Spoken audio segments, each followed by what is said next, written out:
ईद कब है और बकरा ईद कब है। अक्सर लोग हमेशा ये पूछते रहते हैं और ढूंढते रहते हैं कैलेंडर में, तो कभी मोबाइल में ये ढूंढते रहते हैं कि ईद कब है, बकरा ईद कब है। देखिए मोहतरम सामईन इकराम, मैं आपका सबसे बड़ा जो कन्फ्यूजिंग होता है मैं आपको दूर कर देता हूँ। देखिए हमारा जो इस्लामिक त्यौहार होता है वो अंग्रेज़ी कैलेंडर के मुताबिक नहीं होता है। यानी कि जो अंग्रेज़ी कैलेंडर होता है उसमें एक रिसर्च करके उसमें ये बताया जाता है कि इस तारीख को ये त्यौहार पड़ेगा, ये उर्स पड़ेगा, लेकिन कोई ज़रूरी नहीं है कि ये उसी तारीख में पड़ेगा।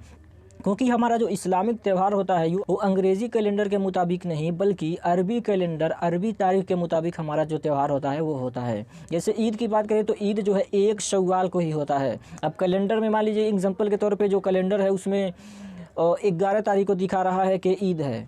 अब कोई ज़रूरी नहीं कि 11 तारीख को ईद होगी। अगर रमज़ान शरीफ का महीना अगर 29 का हुआ और 29 रमज़ान के बाद अगर चाँद नज़र आ गया तो 10 तारीख को ही हमारा ईद हो जाएगा। लेकिन अगर चाँद नज़र नहीं आया, 30 रमज़ान पूरा होगा, यानी 30 रोज़े पूरे रखे जाएंगे, उसके बाद 11 अप्रैल 2024 को ईद होगी। लेकिन कोई ज़रूरी नहीं कि हमारा जो त्यौहार है वो अंग्रेज़ी कैलेंडर के मुताबिक होगा। ये हमारा जो इस्लामिक त्यौहार है अल्हम्दुलिल्लाह अल्लाह ताला का बनाया हुआ ये दीन है और अल्लाह ताला के बनाए हुए महीने से चलता है।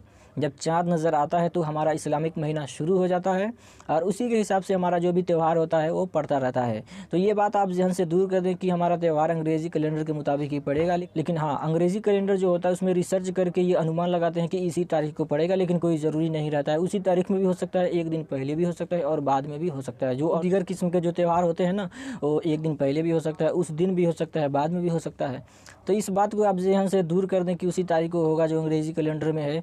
तो आप इतना ध्यान में रखें, हमारा कोई भी त्यौहार होता है वो अंग्रेज़ी कैलेंडर के नहीं बल्कि अरबी और इस्लामिक तारीख के मुताबिक होता है। जैसे रमज़ान की बात करें तो रमज़ान 1 रमज़ान से शुरू होता है और ईद की बात करें तो ईद तो 1 शव्वाल को ही होता है। मुहर्रम हमारा जो है 10 मुहर्रम को ही होता है अरबी कैलेंडर के मुताबिक। और अंग्रेज़ी कैलेंडर में तो भाई वो अनुमान लगा के दे देते हैं, मतलब रिसर्च करके वो हो भी सकता है उस दिन पड़े, एक दिन पहले भी हो सकता है, बाद में भी हो सकता है।